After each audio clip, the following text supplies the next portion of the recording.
Hi, this is my ISI number 4, and the first strategy that I'm going to be going over is cognates.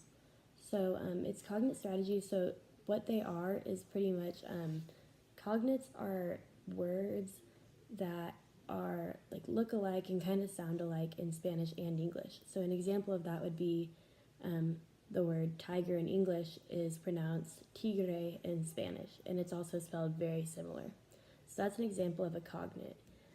So some of the strategies that the book gave us to teach cognates was pretty much before reading anything that you need to go over the cognates that you're going to be learning in the book by having a visual of cognates showing the English and the Spanish, and then having the students both write down the Spanish and English words and pronouncing them, coming up with the definitions of the Spanish and English words, just so they have that solidified and everything. So for my example of my cognate strategy, I did it by doing a read aloud with the students. So what I would do with my read aloud is pretty much I would have, before the read aloud, I would go over an anchor chart with my students that had all the cognates that we were going to learn that are going to be in the book.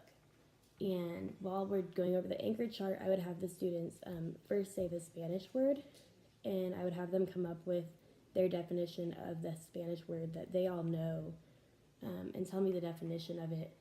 And then I would introduce them to the English cognate of it, and I would then have them go over the definition of the English cognate to show them how similar the words look, sound, and how similar that they have the same definition.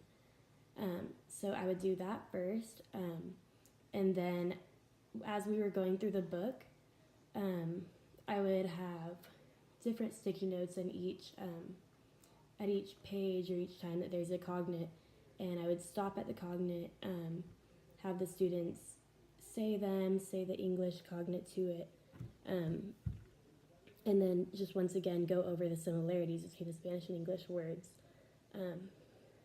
So then after we read the book and stopped at each of the cognates, I would give my students a worksheet that had the Spanish word and then a blank to have them write the English cognate to it. And the worksheet would only have words that they've learned in the book and that have been previously taught. And this would just have them solidify their writing of these words and everything. And then also another thing is that I'd want them to keep doing this in the future, but I'd want them to continue to write cognates in their writing journals and everything that they've, because once they learn cognates, they'll be able to identify more of them throughout their reading, just by seeing like, oh, I know this word in Spanish and it really reminds me of this English word. So I would have them then write down different cognates by adding it to either our anchor chart or by adding it to, sorry, my screen just got really dark. By having them add it to our anchor chart or by having them add it to their writing journal. So then my second strategy is tutorials, and this is really just like going over information in small groups or one-on-one with a student after you realize that they don't understand it completely. So really everything that I learned about tutorials is that it can be done, it's done with any subject really. All it is after a lesson you're going to want to observe your students and assess them and figure out which students still need more assistance and need to learn more about it one-on-one. So you need to set aside a 30-minute period during your day to pull aside students that need extra help. And you're going to give them tutorials, and you want the tutorials to be different than your actual lesson, and maybe like make more creative ways and everything so that it can hopefully help them learn it better. Then after you're done with your tutorial, you'll give your students another assessment, which should either be like future test things that are similar to future test questions. You give them free writes. You could just observe that they've learned. It could be short assignments, anything like that, just to make sure that the tutorial was effective. So for my activity, it could be done with any subject, but I decided to do it with a writing activity. So for my activity, I said that I would do a lesson about punctuation with my students. And then after my lesson, I would assess my students by having them do a quick write. And during the quick write, I would require them to use like a question mark, period, exclamation point, a bunch of different punctuations, things of punctuation.